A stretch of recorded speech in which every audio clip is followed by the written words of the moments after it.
ഗ്രാമങ്ങളിലൂടെ YouTube ചാനലിൻ്റെ ഏറ്റവും പുതിയ വീഡിയോയിലോട്ട് എല്ലാവർക്കും സ്വാഗതം.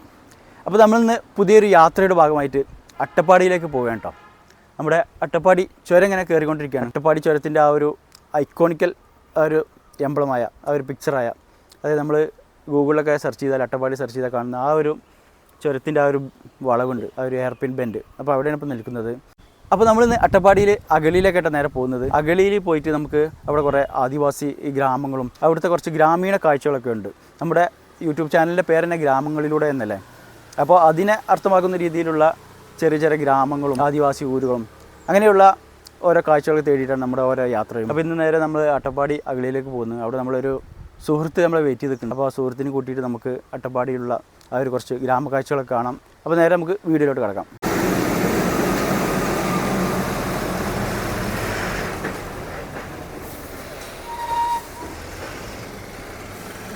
അപ്പോൾ സൈലൻറ്റ് വാലി നാഷണൽ പാർക്കിൻ്റെ ഒരു ബോർഡ് നമ്മളെ ചുരം തുടങ്ങിയ മുതൽ നമുക്ക് കാണാൻ കഴിയും. സൈലൻറ്റ് വാലി നാഷണൽ പാർക്ക് ഇവിടുന്ന് 30 കിലോമീറ്ററാണ്. നല്ല മനോഹരമായ ഒരു മഴക്കാടാണ് സൈലൻറ്റ് വാലി നാഷണൽ പാർക്ക്. ഇതുവരെ പോയിട്ടില്ലെങ്കിൽ അടുത്ത തവണ ഒന്ന് പോയി നോക്കുക. അതിൻ്റെ ബുക്കിംഗ് നമ്പറൊക്കെ ഇവിടെ കൊടുത്തിട്ടുണ്ട്. 8 മണി മുതൽ 1 മണി വരെ, ഉച്ചയ്ക്ക് 1 മണി വരെ നമുക്ക് ബുക്കിങ്ങിനുള്ള ടൈം കൊടുത്തിട്ടുണ്ട്. ഈ ഒരു നമ്പർ നോട്ട് ചെയ്ത് വെച്ചോളൂ. ഇനി സൈലൻറ്റ് വാലി പോകണമെങ്കിൽ ഈ നമ്പറിൽ വിളിച്ച് ബുക്ക് ചെയ്തിട്ട് പോയാൽ മതി. അട്ടപ്പാടിയിലേക്കുള്ള ഓരോ യാത്രയും നമുക്ക് വ്യത്യസ്തമായ അനുഭവങ്ങളാണ് ഇതുവരെ സമ്മാനിച്ചിട്ടുള്ളത്.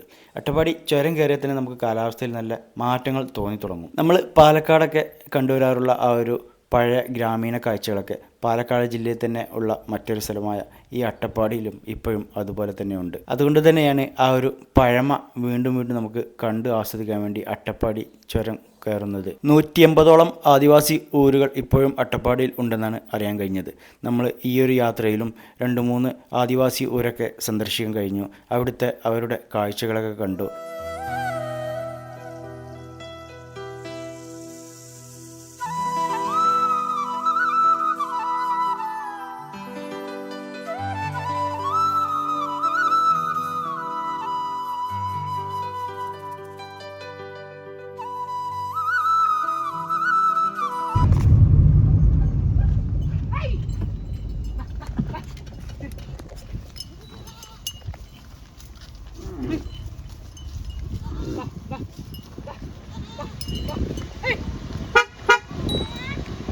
അങ്ങനെ നമ്മൾ അഗളിയിലെത്തിയിട്ട് അവിടെ നിന്ന് നമ്മുടെ 2 സുഹൃത്തുക്കളെയും കൂട്ടിയിട്ട് അട്ടപ്പാടിയിൽ ഇതുവരെ കാണാത്ത ചെറിയ ചെറിയ വഴികളിലൂടെ, മനോഹരമായ വഴികളിലൂടെയൊക്കെ യാത്ര ചെയ്തു. അട്ടപ്പാടിയിലെ എടുത്തു പറയേണ്ട മറ്റൊരു പ്രത്യേകത എന്ന് വെച്ചാൽ റോഡിൻ്റെ ഇരുവശങ്ങളിലായിട്ട് 2 മനോഹരമായ പുഴകൾ ഒഴുകി പോകുന്നുണ്ട്. റോഡിൻ്റെ ഇടതുവശത്തു കൂടി ഭവാനിപ്പുഴയും അതുപോലെ വലത്തെ സൈഡിലൂടെ ശിരുവാണിപ്പുഴയും ഒഴുകി പോകുന്നുണ്ട്. അപ്പോൾ ആ ഒരു പുഴയുടെ തീരത്തു കൂടെയൊക്കെ യാത്ര ചെയ്ത് പുഴയുടെ കാഴ്ചകളൊക്കെ കണ്ടു. നമ്മൾ ഇപ്പോൾ പോയിക്കൊണ്ടിരിക്കുന്ന ഈ ഒരു പാലമൊക്കെ ഭവാനിപ്പുഴയുടെ മുകളിലൂടെയുള്ള പാലമാണ്. ഏത് വഴികളിലൂടെ പോയാലും നല്ല പച്ചപ്പും ഹരിതാപമൊക്കെ നിറഞ്ഞ കാഴ്ചകളും പിന്നെ മലനിരകളുടെ കാഴ്ചകളൊക്കെയാണ് നമുക്ക് അട്ടപ്പാടിയിൽ കൂടുതലായിട്ട് കാണാനുള്ളത്. യാത്ര ആസ്വദിക്കുന്നവർക്കൊക്കെ വരാൻ പറ്റിയ നല്ലൊരു റൂട്ട് തന്നെയാണ് അട്ടപ്പാടിയിലുള്ള ഈ വഴികളൊക്കെ.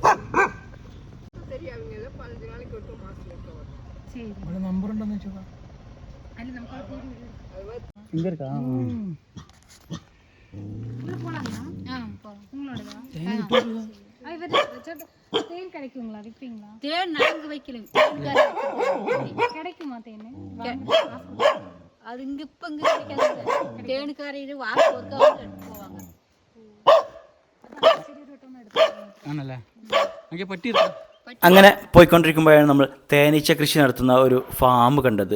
ആദ്യമായിട്ടാണ് ഇതുപോലെ തേനീച്ച കൃഷി ചെയ്യുന്ന ഒരു ഫാം നേരിട്ട് കാണുന്നതും. ഇവിടെ നമുക്ക് നല്ല ഫ്രഷ് തേൻ വാങ്ങിക്കാൻ പറ്റുമെങ്കിൽ വാങ്ങിക്കാമെന്നുള്ള ഒരു പ്ലാനിലൊക്കെയാണ് ഇങ്ങോട്ട് വന്നത്. ഓരോ ചെറിയ ചെറിയ മരത്തിൻ്റെ ബോക്സ് ഉണ്ടാക്കിയിട്ട് അത് ഒരു ഇരുമ്പിൻ്റെ കമ്പിയുടെ ഒരു സ്റ്റാൻഡ് ഉണ്ടാക്കി അതിന് മേലെ വെച്ച് അതിന് മുകളിലായിട്ട് ഒരു കറുത്ത പ്ലാസ്റ്റിക് ഷീറ്റ് കൊണ്ടൊക്കെ മൂടിയിട്ട് അങ്ങനെയാണ് തേനീച്ച കൃഷി ചെയ്യുന്നത്. ഇപ്പോൾ നമുക്ക് തേൻ ശേഖരിക്കുന്ന കാഴ്ചയൊന്നും കാണാൻ പറ്റില്ല. അത് 2 മാസത്തിൽ ഒരിക്കലാണ് തേൻ ഇതിൽ നിന്നും ശേഖരിക്കൽ. ആ ഒരു സമയത്ത് വന്നാൽ കാണാമെന്ന് ഇവിടുത്തെ ജോലിക്കാർ നമ്മളോട് പറഞ്ഞു. ചെറിയ തെങ്ങിലെ ആകെ ഇത്രേ ഹൈറ്റുള്ളൂ, പക്ഷെ അതിൻ്റെ മേലെ കാഴ്ച കൊലകൾ നോക്ക്. ഓ, നിറയെ കൊലകളാണ്. നല്ല രസമായിട്ടാണ് ഈ ഒരു തോട്ടത്തിൽ എല്ലാം ഉണ്ട്. വാഴയുണ്ട്, തെങ്ങുണ്ട്, പിന്നെ തേനീച്ച വളർത്തലുണ്ട്. മുക്കാലി തേൻ എടുക്കാം. வளர்த்துறதுக்கு மலையிலேருந்து எடுத்துகிட்டு வருவாங்க. காட்டு வழியில் இருக்கிறதும் எடுத்து வச்சிருப்பாங்க. ஒரிஜினல் தேனா இருக்கு. ஒரிஜினலாக இருக்கும். பார்த்தீங்கன்னா அடுத்தடுத்து 2-3 கடை இருக்கு. முக்காலி டவுனில் டவுன்லேயே நீங்கள் இப்படி போனீங்கன்னா மேலே என்னமோ மலம்புள்ள என்னமோ போகிற டேம் மேலே போனால் ஆஃபீஸ்க்கு போகலாம். அந்த டர்ன்லேயே பார்த்தீங்கன்னா பஸ் ஸ்டாப் தான். அதுதான் பஸ் ஸ்டாப். அப்படியா? அதில் இருக்கு. அப்படியா? எவ்வளோ ரேட்டு கிடக்கும் தெரியல. 500. இங்கே இப்போ நம்ம தோட்டத்தில் இருக்கிறாரு 450 ரூபாய்க்கு கொடுக்குறாரு. ஃப்ரெஷ்ஷாக பண்ணி கட்டியாகவும் கொடுப்பாரு. இல்லையே அதை கொண்டு போய் மிஷினில் வச்சு அந்த வேஸ்ட் எடுத்துட்டு இது மாத்திரம் தேனில் ஆக்கி ஃப்ரெஷ் பண்ணி அவரு 450 ரூபாய். 450. இப்போ பார்க்க முடியுமா தேன் எடுக்குது? ஆனால் கடிக்கணும், கிட்ட போக முடியாது. அப்படியா? இது என்ன பண்ணுறது? இது நைட்டு ஆனை பூந்துருச்சு. இதில் ஆனை வருமா? அதான் இதில் போய் கேரி பாருங்க. அங்கே நைட்டு பூந்து எல்லாம் சாப்பிட்டுருச்சு. அப்படியா? அது வழி ஆனை வரும்ல? இப்படி மலைக்குள்ளே இருந்து உள்ள இருக்கு. பின்னாடி மலை தானே? இங்கெல்லாம் வரும். நைட் இதில் போய் பாருங்க. இதில் கரண்ட் இருக்கா? கரண்ட் இல்லை. நைட்டில் தான் இருக்கு. இதில் போய் பாருங்க. எல்லாம் போஸ்ட்டில் ஒடிச்சு 50 வாழையை சாப்பிட்டு. அப்படியா? ஒருபாடு நச்சுச்சு. 2 தென்னை மரத்தையும் பிடிங்கி போட்டுருச்சு மேலே. ஏய் போ. ஒன்றும் பண்ணாது. நாய் பேர் விஷய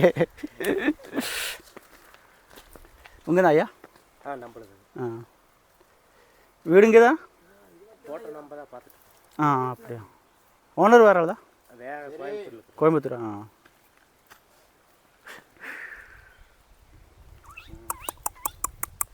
അപ്പോൾ തേനീച്ച വളർത്തുന്ന ഒരു തോട്ടത്തിലാണ് നമ്മളിപ്പോൾ നിൽക്കുന്നത് കേട്ടോ. ഇവിടെ തേനീച്ച വളർത്തുന്നുണ്ട്. അതുപോലെ ഒരുപാട് തരത്തിലുള്ള കൃഷികളുണ്ട്.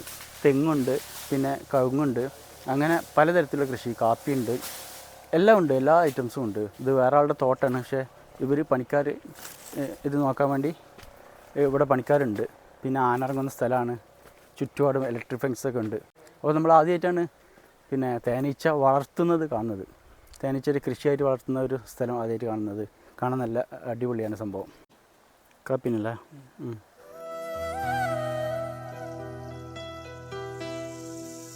അങ്ങനെ നമ്മൾ പോകുന്ന വഴിക്ക് ഭവാനിപ്പുഴയിലേക്ക് ഇറങ്ങാൻ പറ്റിയൊരു സ്ഥലം കണ്ടു കേട്ടോ.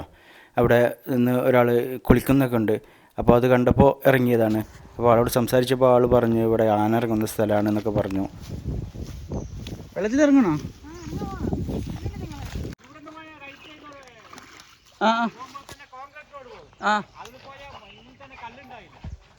ഞങ്ങൾ കണ്ടിട്ടുണ്ട്. ജസ്റ്റ് ഒന്ന് കാണാൻ ഇറങ്ങിയതാ. ഇവിടെ ആനപ്പിണ്ടില്ലല്ലോ. ആന ഇറങ്ങും ഇവിടെ? ശരി.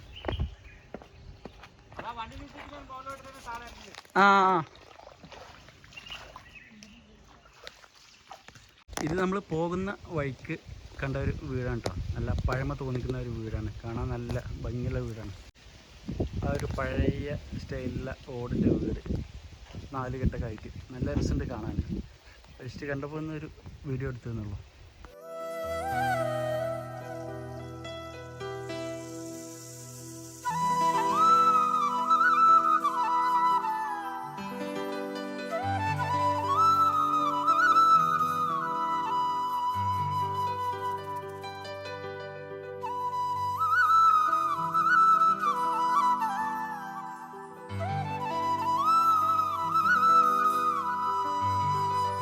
അങ്ങനെ നമ്മൾ അട്ടപ്പാടിയിൽ കുറേ ഉള്ളിലോട്ട് വന്നിട്ട് ഇവിടെ ഒരു ഡ്രാഗൺ ഫ്രൂട്ട് കൃഷി ചെയ്യുന്ന ഒരു ഫാമുണ്ട്. വളരെ പ്രശസ്തമായ ഒരു ഫാമാണ്. പിന്നെ അതുകൂടാതെ മറ്റുള്ള ഒരുപാട് ധാന്യങ്ങളൊക്കെ പൊടിച്ച് പാക്കറ്റാക്കി വിൽക്കുന്നുണ്ട്. പിന്നെ ഒറിജിനൽ തേൻ ഇവിടെ നമുക്ക് ലഭിക്കും.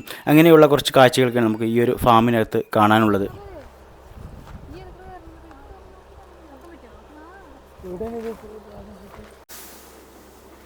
സൈരാദ്രി അല്ലേ?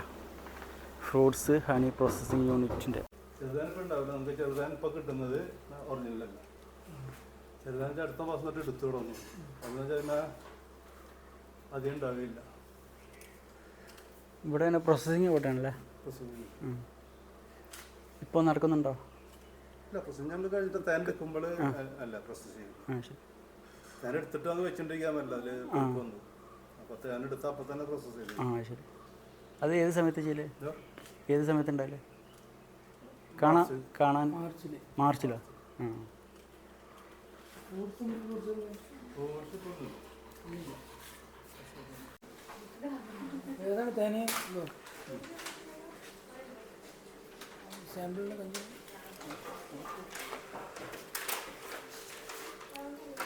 ഇതെന്ത് മെഷീനാടാ? Packing machine.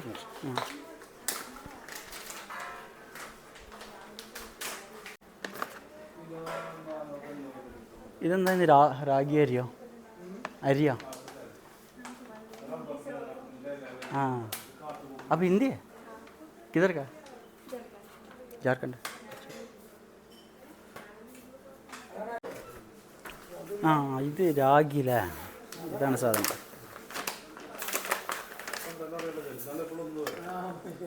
ये पैक करता है? पैक करेगा. ഏട്ടാ ഇതെങ്ങനെയാ വില?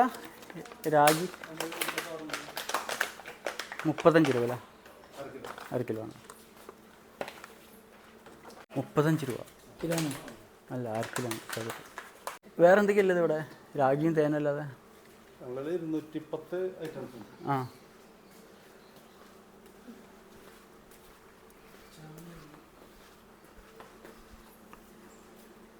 കുതിരവാലിയ കാലി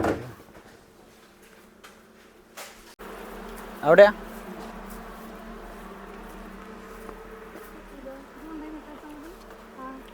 ഇതെന്ത് സാധനം? കറ്ററോയാ ആണോ? അത് ശരി.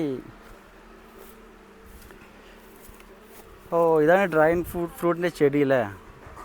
സംഭവം അറിയില്ലായിരുന്നു കേട്ടോ. ഇതൊക്കെ വെട്ടി കൊടുന്ന് വെച്ചാണല്ലോ അല്ലേ? അപ്പോൾ ഈ കാണുന്നത് ഫുള്ള് ഡ്രാഗൺ ഫ്രൂട്ടിൻ്റെ തോട്ടങ്ങളാട്ടോ.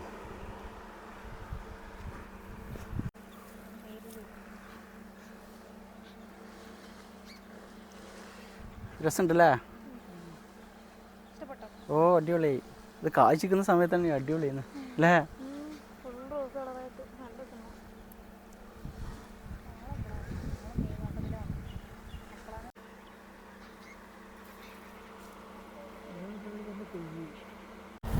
സപ്പോർട്ട ഉണ്ടായിട്ടുണ്ടോ? ആഹാ ഇത്ര താഴെ ചെറിയ മരത്തിലുണ്ടാവോ? നിറയെ ഉണ്ടല്ലേ?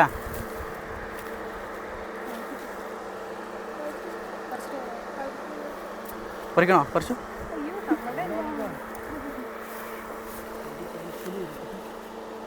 ഇതൊക്കെ എന്താണ് മരങ്ങൾ? ആ മരങ്ങൾ കയ്പല്ലേ? കുഴപ്പമില്ല. എന്ത് സാധനം? ഒരു പീസ് അവിടെ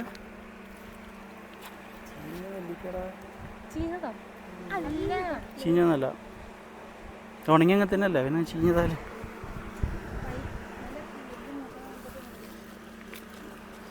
ഉണക്കാൻ വെച്ചിട്ടുണ്ടല്ലേ? ഇത് എന്തിലാണെന്ന് അറിയോ? ആ അച്ചാറിടാണോ? ഉണക്കിയുടെ അച്ചാറിൽ. അപ്പോൾ ഈ ഒരു യാത്രയുടെ ബാക്കിയുള്ള കാഴ്ചകളും വിശേഷങ്ങളും ഇതിൻ്റെ ഒരു 2ാം ഭാഗമായിട്ട് വേറൊരു വീഡിയോ ആയിട്ട് ഉടനെ അപ്ലോഡ് ചെയ്യുന്നതായിരിക്കും. ഈ വീഡിയോ ഇവിടെ അവസാനിക്കുകയാണ്.